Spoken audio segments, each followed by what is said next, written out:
히브리 13장 17절에서 25절 양들의 큰 목자이신 예수님. 오늘 히브리서 마칩니다. 예. 히브리 13장 17절에서 25절입니다. 오늘은 히브리 13장 20절 말로 같이 읽습니다. 히브리 13장 20절 같이 읽습니다. 이제 양들의 큰 목자이신 우리 주 예수님을 영존한 언약의 피를 통해 죽은 자들로부터 다시 끌어내신 평강의 하나님께서 뭐 하시냐 하면 그 다음 일을 하십니다. 21절은 아주 은혜로운 말씀입니다. 예수 그리스도를 통해 모든 선한 일에서 너희를 완전하게 하사 자신의 뜻을 행하게 하시고 자신의 눈앞에서 매우 기쁜 것을 너희 안에서 이루시기를 원하노라. 영광의 그분께 영원 목도리기를 원하노라. 아멘. 그 주님께서 예수 그리스도를 통해 하나님께서 예수 그리스도를 통해서 우리 안에 이루시기를 원하시는 것이다. 원하노라 했는데 오늘 이 말씀을 기초로 한번 말씀을 보겠습니다. 양들의 큰 목자신 예수님입니다. 오늘은 양들의 큰 목자신 예수님이라는 말씀을 중심으로 본문을 살펴보겠습니다. 예수님은 양들의 목자이시며 또한 우리들의 6월절 어린 양이십니다. 목자가 어떻게 양이냐고. 양이 어떻게 목자이고. 그런데 예수님에게는 이게 돼요. 주님은 예수님은 목자이시면서 우리의 목자이시면서 뭐라고요? 우리의 양이다. 참 독특한 일입니다. 독특한 일이죠. 예수님께서 말씀이시면서 육신이 되셨고 하나님이시면서 사람이 되셨고 생명이시면서 죽음을 맛보셨습니다. 모두 다 이 독특한 일입니다. 양들의 목자이시고 혼의 목자이신 분께서 또한 우리의 6월절 어린 양이 되셨습니다. 성경의 창세기에서부터 계시록까지 반복해서 나오는 것이 어린 양의 피와 죽음입니다. 에덴의 동산에서 하나님은 짐승을 잡아서 그 피를 흘리셨고 벌거벗은 사람에게 가죽옷을 찌어 입히셨습니다. 양들의 피와 죽음에 관한 기록은 성경 전체를 관통하는데 이 어린 양은 예수 그리스도이십니다. 목자에 관한 기록도 마찬가지입니다. 어린 양에 관한 기록만 있는 게 아니라 목자에 관한 기록도 마찬가지입니다. 창세기부터 목자에 대해서 쫙 나옵니다. 첫 번째 대언자였던 아벨은 양을 치는 자였고 자기 양떼 첫 새끼들과 그것들의 기름 중에서 헌물을 가져왔습니다. 목자였던 아벨은 대언자였고 의로운 자였고 자기 형제에게 죽임을 당했습니다. 아벨은 목자이신 예수 그리스도를 예표합니다. 아벨은 피를 흘렸습니다. 예수도 피를 흘리셨는데 더 나은 죽음, 더 의로운 자죠. 하여튼 목자이신 예수를 예표합니다. 믿음의 아버지라 불리는 아브라함이나 조상들은 모두 양을 치는 목자들이었습니다. 양을 치는 목자였다. 이게 지금 목축업은 어떤지 모르겠지만 말이죠. 당시 목축업은 상당히 가증한 자들의 직업 자체가 천박하고 가증한. 그래서 목자다 그러면 상대를 안 해주려고 하는 직업입니다. 목자라 그러면. 당시 가나안 땅이나 이집트에서 목자는 천한 직업으로 분류되었고 가증한 자들로 불렸습니다. 한국으로 치면 쌍놈 정도, 그보다 좀 나았죠. 이제 백정들 있죠. 그런 식으로. 목자가 왜 그렇게 취급되었는지 저도 잘 모르겠는데 기록에 분명히 이집트 문헌에 고대 기록에 분명하게 나옵니다. 목자가 얼마나 가증한 직업이다 이런 거는. 그리고 무엇보다도 요셉의 증언이 목자라 그러면 이집트 사람은 그죠? 상대 안 한다 이거죠. 따로 떨어져 분리. 마치 천민집자들 따로 분리해서 놔두는 것처럼 그렇게 한단 말이죠. 이집트 사람들은 아주 가증이었다. 가증한 자들로 불렸다는 겁니다. 예수 그리스도는 목자로서 대사에서 높이심을 받은 것이 아니라 멸시받고 천대받습니다. 다윗도 목자였습니다. 다윗은 주께서 자신의 목자라는 사실을 노래하고 찬양했습니다. 주는 나의 목자시니 내가 부족함이 없으로다. 이 시편을 모르는 이가 거의 없을 정도입니다. 다윗은 들에서 양들을 치는 목자였어 이스라엘 백성들의 양떼를 치는 목자가 되었습니다. 다윗 왕을 주님은 목자라고 부르셨고 백성들을 양떼라고 하셨습니다. 에스겔서 4장 3절에 내가 한 목자를 그들 위해 세우고 그가 그들을 먹이게 하리니 그는 곧 내 종 다윗이라. 그가 그들을 먹이고 그들의 목자가 되리라. 다윗 왕이 그들의 목자가 되리라. 그들은 뭐가 된 거죠? 양이 되면 양떼지. 백성을 양떼, 왕을 목자라 그럽니다. 예수 그리스도는 양들을 위해 죽으신 목자입니다. 예수 그리스도는 양들을 위해서 자기 생명을 내어놓으신 선한 목자입니다. 예수님 우리를 돌보시고 지키시고 부족한 것이 없게 공급하시는 목자십니다. 주는 나의 목자시니. 예수를 믿지 않는 이스라엘은 목자가 없는 양이고 흩어져 버린 양떼고 잃어버린 양이었습니다. 예수님은 목자이시면서 동시에 하나님의 어린 양이었습니다. 목자이시면서 동시에 하나님의 어린 양이었다. 예수님은 세상 죄를 제거하시는 하나님의 어린 양이십니다. 세상 죄를 제거하시는 하나님의 어린 양입니다. 예수님은 하나님의 어린 양, 하나님의 어린 양입니다. 이 칭호는 요한계시록에서 제일 잘 드러납니다. 어린 양께서 반복해 나오는 말이 뭐죠? 예수님께서란 말보다 어린 양께서 훨씬 더 많습니다. 예수님께서가 아니라 어린 양께서. 예수님은 우리의 6월절 어린 양이십니다. 예수님은 오직 흠도 없고 점도 없는 어린 양이십니다. 예수님은 전에 죽임을 당한 것 같은 어린 양이시고 죽임을 당하신 어린 양이십니다. 예수님은 왕자의 한가운데 계신 어린 양입니다. 온통 어린 양이죠. 예수님은 양들의 목자이신 동시에 하나님 어린 양이시고 우리의 유월절 어린 양이 되심으로써 희생물이 되셨고 피를 흘려 죽으셨습니다. 양들의 큰 목자께서 또한 자신이 어린 양이셨다는 이 사실은 하나님과 사람, 하나님의 아들이시면서 사람의 아들, 말씀이시면서 육신, 영이신 분께서 육체가 되신가. 이것을 이 양면상, 이것을 완벽하게 보여주는 아주 가장 잘 보여주는 예이기도 합니다. 하나님의 아들이면서 동시에 사람의 아들이시다. 이것이 바로 예수 그리스도입니다. 자, 오늘 본문을 보겠습니다. 17절. 너희를 다스린 자들에게 순종하고 복종하라. 그들은 마치 자기가 회개 보고할 자인 것 같이 너희 혼을 위해 깨어있나니 그들이 기쁨으로 그것을 하게 하고 근심으로 하게 하지 말라. 그것은 너희에게 유익을 주지 못하느니라. 이 성경의 직분 중에 하나가 장로들 또는 감독들 나오죠. 장로들, 엘더로서 감독, 비숍이죠. 신약 성경의 교회 직분은 장로들과 감독과 집사가 전부입니다. 감독과 집사가 전부예요. 하나님께서 교회에 내주신 선물도 사도, 대언자, 복음전도자, 목사와 교사 이랬죠. 목자와 교사, 패트론 티처로 나오니까. 그 성경에서 에베소 4장은 5가지가 나오는데 사도, 지역교회 사도, 대언자, 복음전도자, 목사, 교사인데 지금 대언자, 사도들이 없습니다. 대언자와 사도들이 없습니다. 이 5가지는 침례교의 직분이 아니라 신약 성경의 직분인데 랍비란 말은 교회에 쓰이는 직분 아닙니다. 랍비란 말은 유대교 회당에서 나오는 직분이지 교회와는 아무런 관련이 없습니다. 그렇다고 물론 율법에 랍비가 있는 건 아니에요. 그냥 유대인들의 회당에서 만들어진 포로기 이후에 만들어진 회당과 관련된 직분이고 선생이라 뜻이죠. 그냥 캐톨릭의 사제란 말 있죠. 사제란 말. 우리는 사제라 그러는데 그 말이 참 애매한 말입니다. 제사장이라는 뜻입니다. 프리스트란 뜻이에요. 사제가. 캐톨릭의 사제란 직분은 제사장이라는 직분은 모든 크리스천이 다 제사장인 거로 교회 내의 직분이라 할 수 없습니다. 모든 크리스천은 다 뭐죠? 영적 제사장이죠. 모든 크리스천은 다 그리스도의 제사장인 거로 교회 내의 직분이라 할 수 없다 이거죠. 그러니까 랍비나 사제란 말은 이건 교회 내의 직분이 될 수가 없다 이 말입니다. 물론 권사, 전도사 이런 건 다 아예 해당사가 없는 거고 강도사 이런 건 아예 있을 수 없는 것이고요. 성경은 감독과 집사의 직분에 대한 규례만 규정이 되어 있습니다.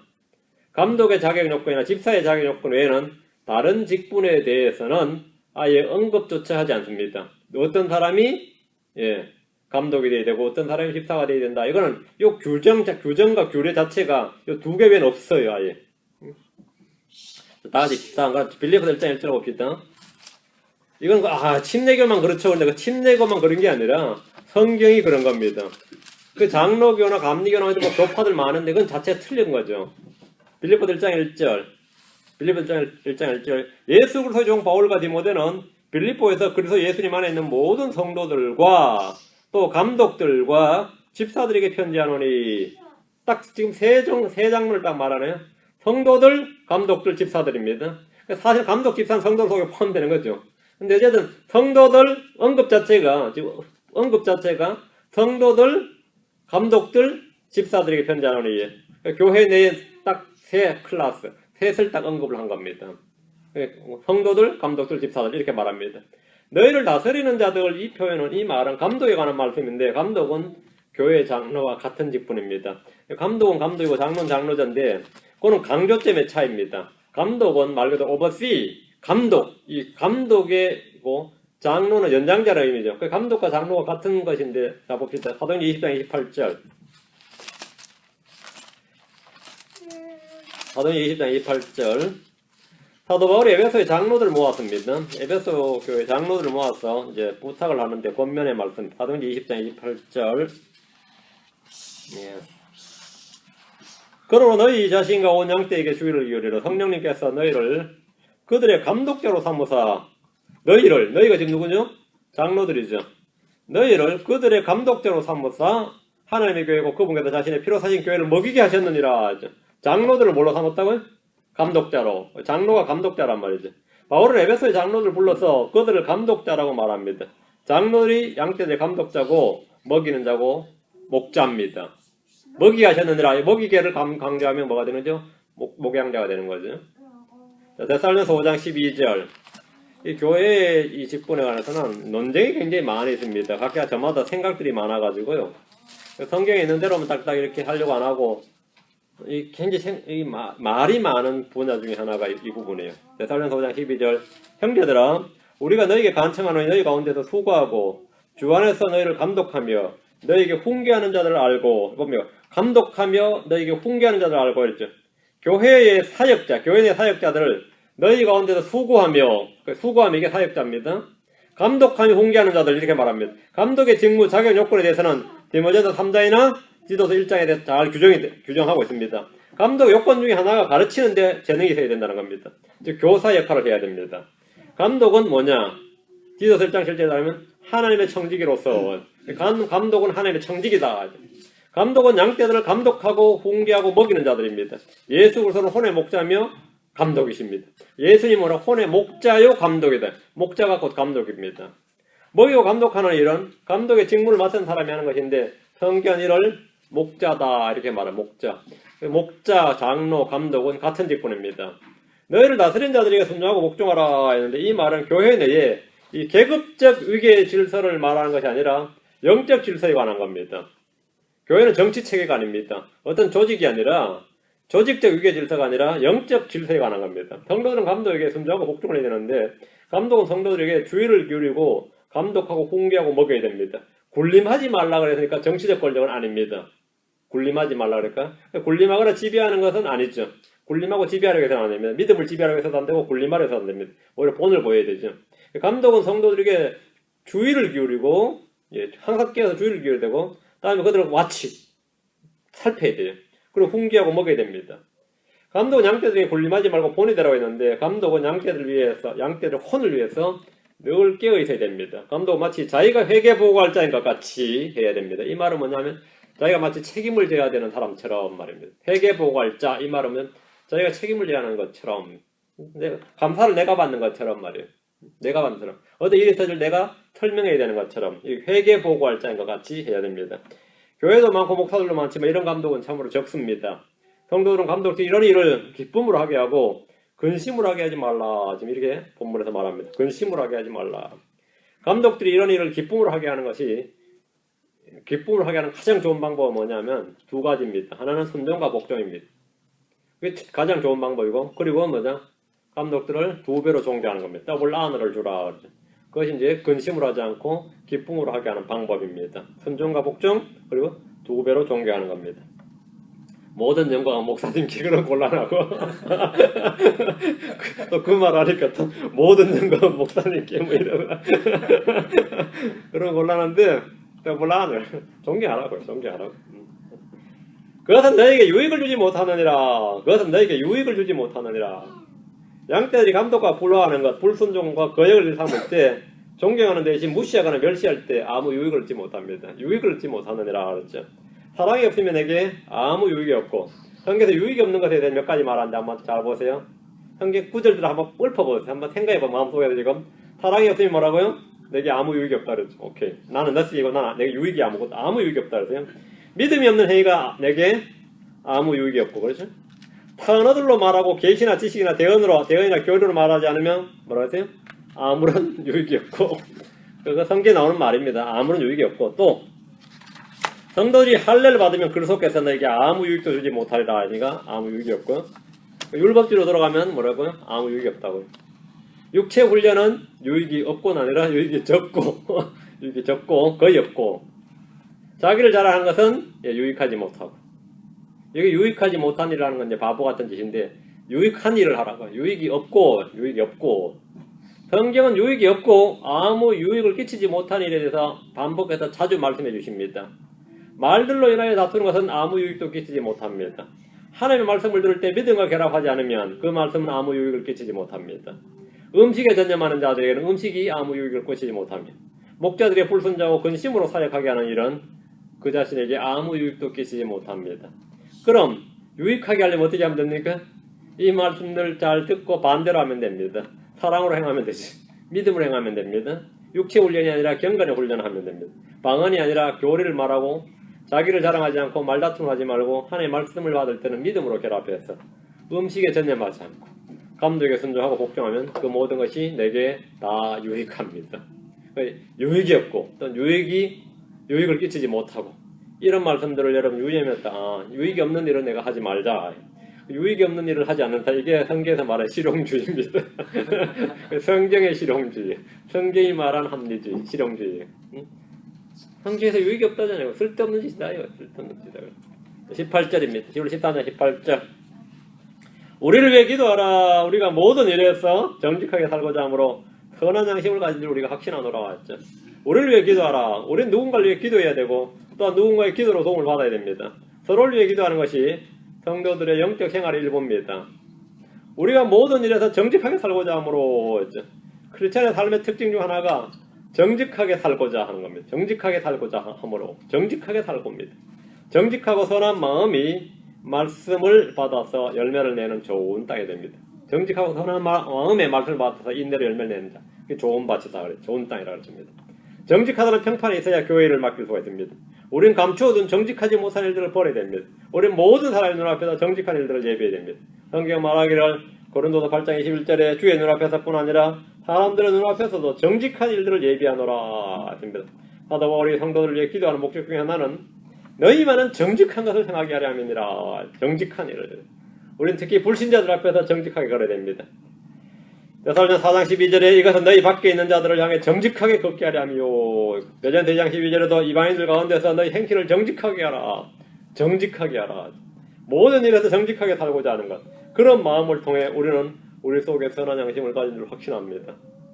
여러분 개혁성경 쓰든가 개정성경 쓰는 사람들은 정직하게 살고자 한다 이런 말씀이 아예 없으니까 신약성경 무슨 성경에 정직이란 말이 한 번도 안 나오는 성경이 있어요. 개혁성경, 개정성경 보면 정직에 대한 말이 안 나옵니다. 신약성경은 아무리 봐도 컴퓨터 여러분이 막 타이핑을 쳐서 검색기로 돌려봐도 안 나오는 단어가 정직이에요. 이게 뭔 사건인지 모르겠어요. 정직 19절입니다. 13장 19절. 그러나 너희가 이 일을 행할 것을 내가 특별히 간청하노니 이 일을 행할 것을 우리를 기도하라 이 말이에요. 기도를 특별히 명한다 이 말이에요. 간청하노니 이것은 내가 너희에게 더 빨리 돌아가고자 함이라. 요 구절만 받을 때 사도 바울의 기도 부탁을 보면 18절에 따르면 모든 일에서 정직하게 살고자 하므로 이게 이제 기도를 하는 목적이고 또 한 가지는 뭐죠? 현실적인 이유가 있죠. 자신이 더 빨리 돌아가고자 한다는 겁니다. 더 빨리 돌아가고자 한다. 이 말은 뭐냐면 이 구절만 보면 바울은 지금 감옥에 갇혀 있던 것으로 보입니다. 그는 지금 이태리에 있었고 이탈리아에 있었고 속히 감옥에서 나오기를 원했던 것으로 보입니다. 왜 본문에 우리가 속히 돌아가고자 한다, 더 빨리 돌아가고자 한다 이 말이 영어는 지금 돌아가고자 이게 지금 보면 킹제임 성경에 어디에 있어요? 리스토어를 이렇게 됐죠. 회복되고자 한다 이렇게 됐죠. 리스토어를 이렇게 돼 있어요. 왜 돌아가고자 한다 이렇게 번역인지는 잘 모르겠는데 내가 너에게 더 빨리 더 속히 뭐라고요? 리스토어를 빨리 회복되길 원한다 이렇게 이런 말 같습니다. 그 의미가 그래서 감옥에 갇혀 있었구나 이런 뉘앙스 이런 게 확실히 풍기죠. 그러면서 바로 이제 디모데는 가면서 풀려났단 말이 바로 나옵니다. 20절에 이제 양들의 큰 목자이신 우리 주 예수님을 영전한 언약의 피를 통해 죽은 자들로부터 다시 이끌어내신 평강의 하나님께서 자 예수님은 양들의 큰 목자이시고 혼의 목자이시고 감독이시고 목자장이십니다. 예수님은 선한 목자십니다. 나는 선한 목자니라. 선한 목자는 양들 위해 자기 생명을 주거니와 주님께서 자기 생명을 우리에게 주셨습니다. 믿는 자 누구나 예수님의 생명을 얻습니다. 영원한 생명을 얻는다 이 말입니다. 생명이신 그분을 우리가 얻는 겁니다. 요한복음 10장 14절에 나는 선한 목자라 내 양들을 알고 내 양들도 나를 아노라 했습니다. 나는 선한 목자라 선한 목자라. 예수님은 양들의 큰 목자이십니다. 이 Grace Shepherd이죠. 예수님은 양들의 큰 목자이고 그건 이제 사도들이나 제자들은 그냥 목자들이 되는 거죠. 목자들.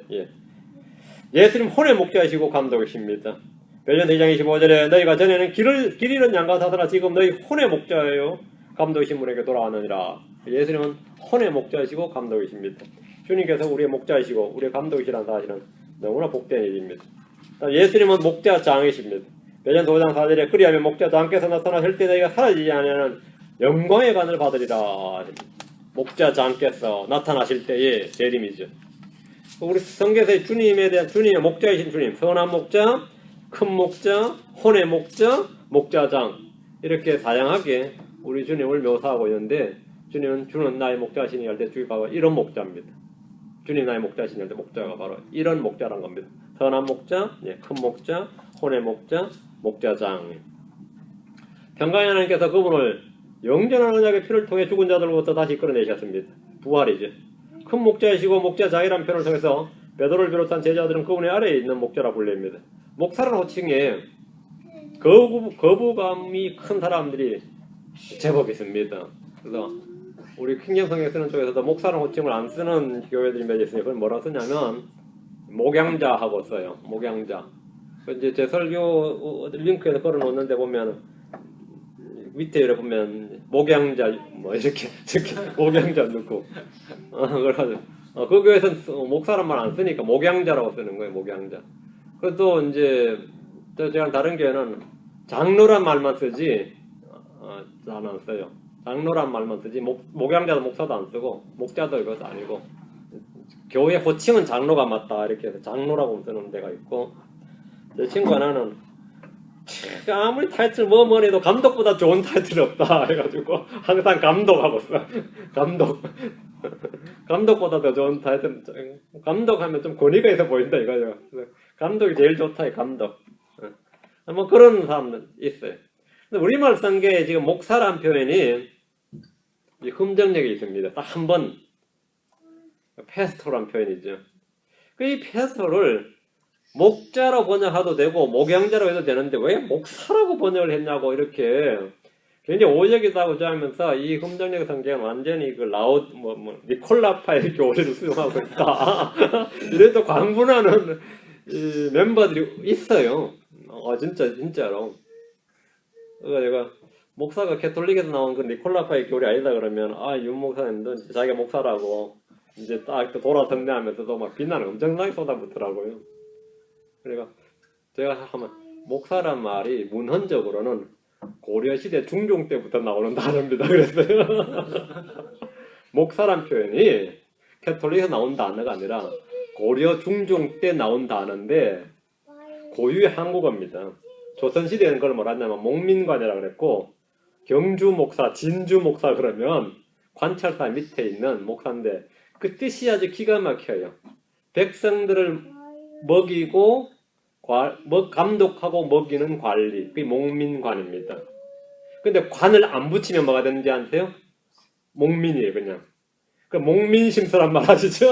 정략에서는 유명한 책입니다. 그 목민심서라 그래요. 백성을 뭘로 보는 거죠? 양떼로 보는 겁니다. 그래서 목민이라 그래요. 목민. 그래서 모든 관리는 기본적으로 하나님의 관리라는 이게 정약용 씨가 천주교인이었어요. 참 그 당시에 한국의 천주교인이 그 유명한 사람이었어요. 이 사람이 서학을 받아낸 천주교인이 성경을 읽었던 사람입니다. 그래서 모든 백성은 기본적으로 양떼고 모든 관리는 기본적으로 하나님의 사역자로 봐가지고 목민관, 목민심서란 책을 쓰는 겁니다. 아주 그 성경적인 책이에요. 유명한 책입니다. 그래서 백성들을 양떼로 모든 관리는 목자로 봐야 된다. 그게 그 사람이 목민심서의 핵심입니다. 오늘날 이 단어는 일반에서는 안 쓰이고 교회에서 그대로 차용을 한 겁니다. 이거 아주 왔다하다 이거죠. 이게 왔다예요. 이게 기독교가 한국에 들어올 때 한국을 배운 선교사들이 야 한국에 이미 단어가 있다는 거야. 이 단어가. 응? 이거 아주 단어가 있다 이거예요. 아주 좋은 단어가 있다. 그게 목사였습니다. 서양 선교사들이 기가 막힌 이름 몇 개를 지었는데 한국애들이 지은 이름이 아니에요. 아주 한국에 있는 서양 선교에서 지은 하나님은 얼마나 첫 번째는 하나님입니다. 이 가시라는 단어를 한국어로서는 어떻게 번역해야 되고 어떻게 써야 되는 걸 가르치는데 그걸 가시라는 단어를 하나님이라고 해야 된다. 그거 하나. 그리고 철지를 뭐라고 한국어로 번역이 되냐? 신당, 사당, 무슨 사원, 서원 별개 후보가 다 올랐는데 그건 다 무속적이고 뜻을 성경에 있는 단어를 못 잡는데 철지란 말을 항상 교회라고 써야 된다. 교회에서 성경을 배워야 되고 모임이라는 뜻의 모일 해자를 써야 된다. 교회란 단어 생각하고 가장 다음에 페토란 단어를 한국어로는 목사로 정하자. 이게 한국의 초기 기독교인들이 정한 게 아니고 이렇게 유래가 깊은 제가 그 선교사 이름은 한국 이름 그게 기시인데 이 양반이 그 구운몽 같은 걸 영어로 번역한 사람입니다. 이 서양 선교사가 한국어에 얼마나 능했냐면 김만주의 구운몽을 영어로 번역한 사람이에요. 무슨 말인지 그 양반이 이 문헌을 찾아서 한국에 적합하는 영어를 잡아낸 겁니다. 이게 다 한국 교회에서 나오는 이야기들이에요. 근데 이런 걸 전혀 이제 모르는 분들이 엄청 열받아해. 목사한 단어입니다. 그럼 난 늘 그래. 여러분들 기도하세요. 목사 그거 고려 중종 때부터 사용된 한국어라 그래요. 오늘날 이 단어는 이제 교회에서 양떼를 감독하고 먹이는 하나님의 청육이라는 뜻으로 한국에서 정착이 된 단어입니다. 그래서 그걸 우리가 그냥 쓰는 거예요. 목사나 감독이나 장로는 같은 직분의 다른 이름인데 오히려 실제 문제를 정말 삼으려면 이 장로란 단어가 사실은 진정한 불교 단어입니다. 이게 장로가 완전히 불교 용어예요. 불교에서 나온 단어입니다. 불교 용어에 나오는. 근데 한국어로 하면 그냥 순전히 갖고 몰라야 되면 원로라고 해야 됩니다. 원로. 장로는 불교 용어, 불교에서 쓰던 단어입니다. 근데 이제 뭐 그런 거 뭐 못 모르고 따지고 우리 그냥 그런 쓰는 굳은 단어 쓰는 거지 뭐 다른 거 없어요. 뭐 장로를 불교 단어라 그래서 배척하자 그러지는 않거든요. 근데 사실은 그 어원상으로는 그래요. 그래서 가끔 이제 불교 불교 방송도 있고 불교 뭐 잡지도 있잖아요. 그러면 불교에서 나온 생활을 하면서 기독교에서 갖다 쓴 불교 용어라는 게 있어요. 그 중에 하나 보면 장로가 딱 나와요. 근데 그게 꽤 많아요. 근데 한국 사회 자체가 몇 천년간 이 불교 문화에 젖어봤고 언어랑 문화에 젖었는데 뭐 그거는 좀 아닐 수가 없는 거지 실은. 사용한데 물론 그걸 다 배척하고 순수한 언어 찾아내면 좋은데 좀 어렵죠. 근데 이 장로는 단어도 그런 건데 우리가 기독교를 정확히 알아야 되고 그래 쓰는 것이죠. 목자, 감독, 장로는 같은 직분의 다른 이름이다. 뭐 지금 제가 그 이야기를 하는 겁니다. 거기에 민감하게 막 난 너무 그 단어 싫다 그러면 그냥 목자라고 쓰시든지 목양자로 쓰시든지 뭐 그런 알았어요. 근데 목사라는 단어가 캐톨릭에서 나온 단어가 아니다. 제가 지금 그 말을 들리려고 합니다. 캐톨릭은 목사란 말 안 씁니다. 사제라고 쓰지. 사제나 주교지 어떤 캐톨릭 교도도 한국에서 목사라고 쓰지 않습니다. 없습니다. 그런 말 없어요. 캐톨릭에서 나온 단어가 하면 안 된다 이 말입니다. 제가 가끔은 오류에 가득 찬 지식을 아주 확신 있게 전하는 분들이 많이 있어가지고 제가 하는 말입니다. 21절 예수 그리스도를 통해 모든 선한 일에서 너희를 완전하게 하사 자신의 뜻을 행하게 하시고 자신의 눈앞에서 매우 기쁜 것을 너희 안에서 이루시길 원하노라. 영광이 그분께 영원 뭉투로 있기를 원하노라. 아멘. 하나님은 예수 그리스도를 통해 모든 선한 일에서 우리를 완전하게 하시는 분이시고 자신의 뜻을 행하게 하시는 분입니다. 그렇다고 이것이 강제 노역은 아닙니다. 주님은 우리를 노예로 부르신 것이 아닙니다. 주님은 우리가 자원에서 자발적으로 기쁘게 주의 뜻에 순종해서 행하기를 원하십니다. 은혜를 입은 사람들은 은혜에 감사하고 보답하는 마음으로 자원에서 그분의 뜻을 행하기를 기뻐하는 주님의 뜻 행하기를 기뻐하는 마음, 순종하는 마음으로 행하는 겁니다. 주님께서 말씀하시기를 요한복음 13장 15절에 내가 너에게 행한 것 같이 너희도 행하게 하려고 내가 너에게 본보기를 주었느니라. 이걸 본보기를 보고 말하고 행하게 하려고 본보기를 주었다 이거죠. 강제 노역이 아니다 이 말입니다. 주님께서 우리로 하여금 자신의 뜻을 행하게 하심으로 우리는 그분의 영광을 드러낼 수 있습니다. 주님은 우리 안에서 일하시는 분입니다. 주님은 우리 안에서 거하실 뿐 아니라 우리 안에서 걷고 행하시는 분입니다. 자, 빌립보 4장 13절이 병행구절입니다. 빌립보 4장 13절 빌립보 4장 13절하고 이 구절이 같은 구절이에요. 너희 안에서 일하사 자기가 참으로 기뻐하는 것을 원하기도 하시고 행하기도 하시는 분은 하나님이니라. 자, 어디서 일하신다고요? 너희 안에서 일하사. 저 하늘 위에서 일하사가 아닙니다. 너희 안에서 일하사. 너희 안에서 일하사. 자기가 참으로 기뻐하는 것을 원하기도 하시고 행하기도 하시는 분은 하나님이니라. 하나님은 어디서 일하신다? 우리 속에서 일하십니다. 주님께서 일하시는 일의 터전은 언제나 우리 안입니다. 어떤 단체도 아니고 교회도 아니고 조직도 아니고 뭐가 아닙니다. 우리 안입니다. 너희 안에서 일하사라는 말씀대로 주님 우리 속에서 일하시는 분입니다. 갈라디아 2장 8절 베드로 안에서 효력 있게 일하사 할례자를 위한 사도직을 주신 바로 그분께서 내 안에서도 강력하게 일하사 이방인들을 하게 하셨느니라. 들어보세요. 베드로 안에서 효력 있게 일하사 내 안에서도 강력하게 일하사. 누가? 하나님께서, 우리 주님께서. 베드로 안에서 일하시고 사도 바울 안에서 일하시는 분은 주 하나님이십니다. 그래서 성경은 이제 우리 안에서 일하는 권능 이렇게 말합니다. 우리 안에서 일하는 권능. 자, 골로새 1장 29절 기도하다 골로새 1장 29절 이를 위해 나도 내 속에서 강력하게 일하시는 그분의 활동에 따라 싸움에 수고하노라. 이를 위해 나도 내 속에서 강력하게 일하시는 그분의 활동을 따라 내 속에서 일하시는 분, 내 속에서 강력하게 일하시는 그분, 내 속에서 강력하게 일하시는 그분, 힘있게 일하시는 그분의 활동에 따라 싸움에 수고하노라. 바울 사도가 믿음의 싸움, 영적 싸움을 하는 것, 또 바울 사도가 수고하는 것은 내가 모두보다 더 많이 수고했지만 내가 아니라 하나님의 은혜라고 하는 것이 바로 이 이유입니다. 내 속에서 일하시는 분을 따라 나는 일했다 이거죠. 바울은 이방인들의 구속을 위해서 바울 속에서 강력하게 일하셨고, 바울은 그분의 활동에 따라 싸우면서 수고했다. 그러니까 바울 자신이 지금 고백하는 것이 자신이 이방인들의 구속을 위해서 막 일하고 수고하고 싸우고 이랬는데 이것은 뭐라고요? 하는 말이 내 속에서 일하시는 분, 내 속에서 일하시는 분을 따라서 일한 거다 말이야. 그래서 우리는 하나님과 함께 일하는 일을 꾸리고 하나님의 동력자다 이 말입니다. 하나님께서 나한테 강력하게 일하시는데 내가 거부하면 내가 하나님 일을 못 하시는 거죠. 하나님은 일을 안 하시는, 하나님께서 나한테 역사 안 하시는데 내가 막 하겠다 하면 뭐가 되는 거죠? 번아웃 돼버린 겁니다. 금방 번아웃 돼버린 거죠.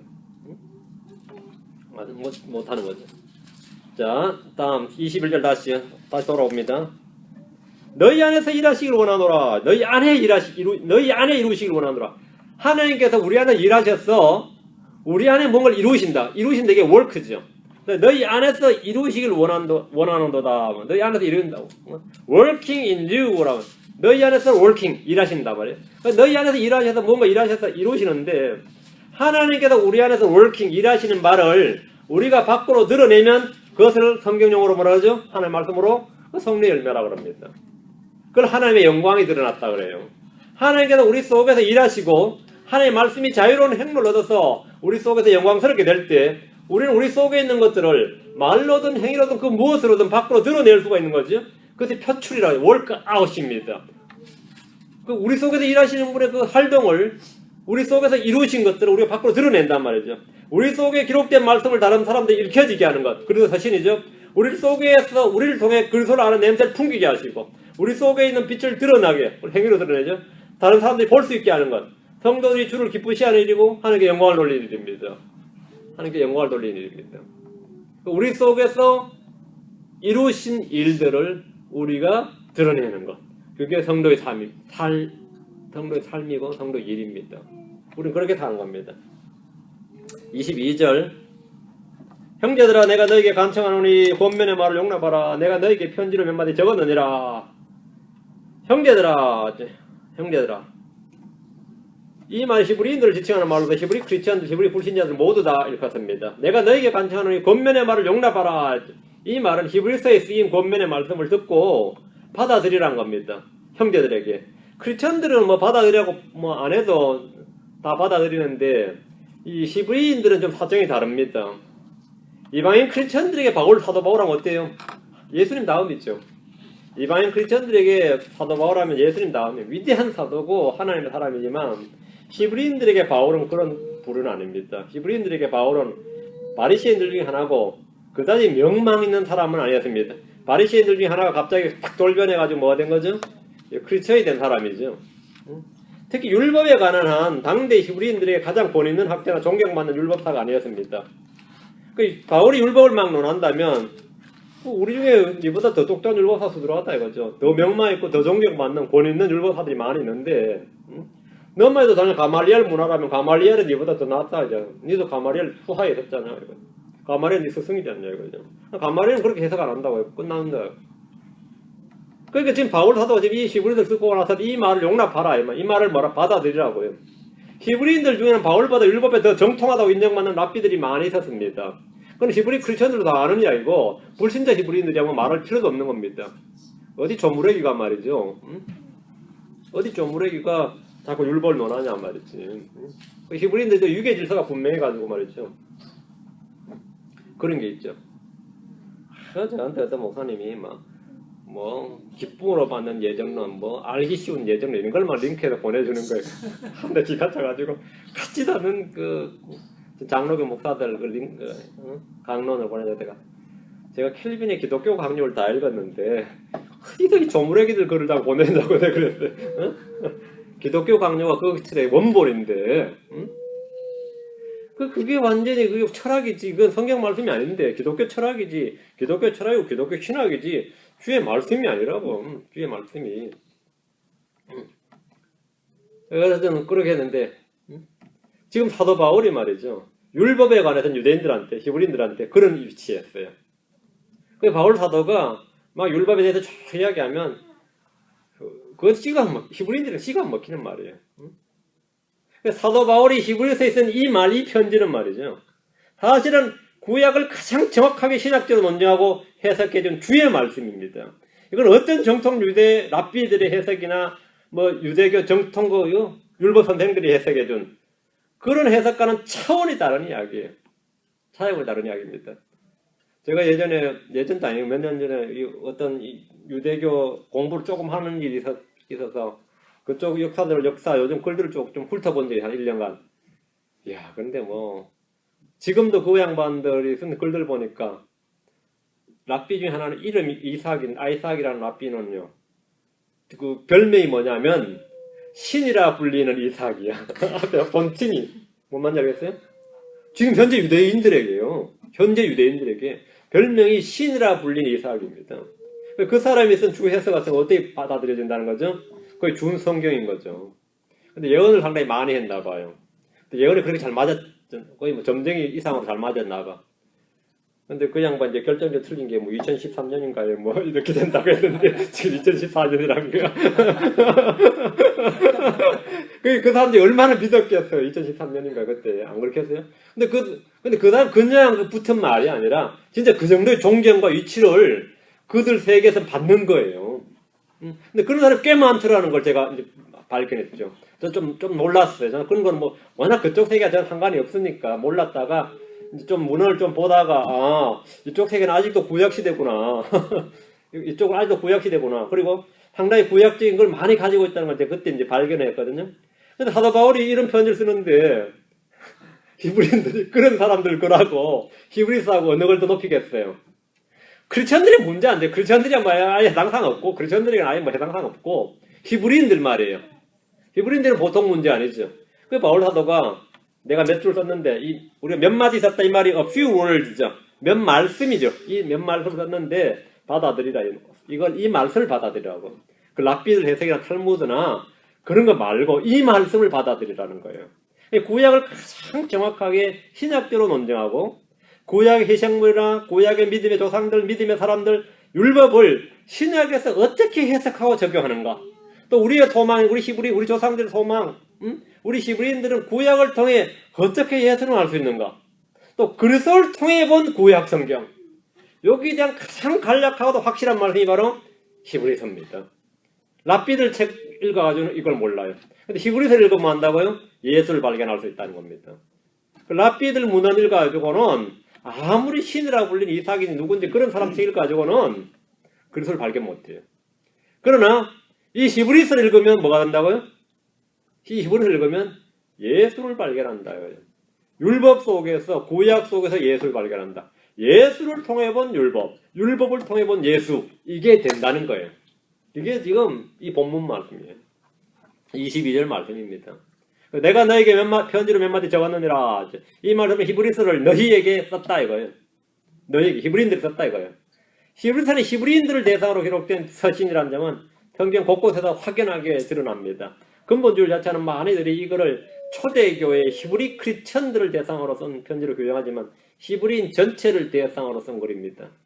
23절 너희는 우리 형제 디모데가 풀려난 것을 알라. 그가 곧 오면 내가 그와 함께 너희를 보리라. 바울은 감옥에서 풀려난 디모데가 오면 그와 함께 히브리 사람들에게 가겠다고 말하는데 아까 기도해라. 우리를 위해 기도하라 그랬죠. 기도하다 막 그래 속히 돌아간다. 감옥에서 나올 때 리스토어드가 된다 이거죠. 바울은 어디 나갈 때면 유대인 회당을 먼저 들리고 다음 이방인들에게 복음을 전했습니다. 본문에서는 예루살렘 방문을 계획하고 있었던 것으로 보입니다. 24절 너희를 다스리는 모든 자들과 모든 성도들에게 문안하라. 이탈리아 출신의 사람들이 너에게 문안하노라. 지금 이탈리아에서 이 히브리서를 썼습니다. 히브리인들에게 보낸 이 편지는 유대의 교회들이나 예루살렘의 교회들에게 보내졌습니다. 분명한 것은 히브리인들에게 써서 보낸 겁니다. 이 편지는 이탈리아에서 쓴 것으로 이탈리아 출신의 사람들이 문안한다 이렇게 말합니다. 고로 이방인 교회가 유대인 교회와 늘 지속적인 교제가 가능했다는 걸 알 수 있는 겁니다. 유대인 교회와 이방인 교회는 그리스도 안에서는 하나이며 서로 무난하고 교제합니다. 25절 은혜가 너희 모두에게 있기를 원하노라. 아멘. 바울서 신서의 사도 바울서 신서 마지막에 공통적으로 있는 말씀인데 어구지 않은데 하나님의 은혜가 너희 모두에게 우리 모두에 있기를 원합니다. 그냥 이게 덕담이 아니라 우리가 아멘 하고 받으면 되는 겁니다. 은혜가 우리 모두에 있기를 원하더라. 은혜가 있다는 것 이게 가장 중요합니다. 하나님의 은혜가 우리 속에 있다는 것 이것이 사실은 모든 걸 가능하게 해주죠. 우리를 가르치고 회사에서 우리를 이기게 하고 우리를 통치하고 우리 마음을 다스려주는 것이 바로 이겁니다. 이렇게 히브리서 끝내고 수고하셨습니다. 다음 시간에 야고보서 하겠습니다. 예, 잠깐 기도합시다. 이 자식 걸어가는 줄 하나님 감사합니다. 주님께서 은혜가 복을 주셔서 저희 마음속에 늘 성령 충만함을 주시고 주의 은혜가 가득하게 하시길 간구합니다. 사랑 아버지 하나님께서 역사해 주시옵소서.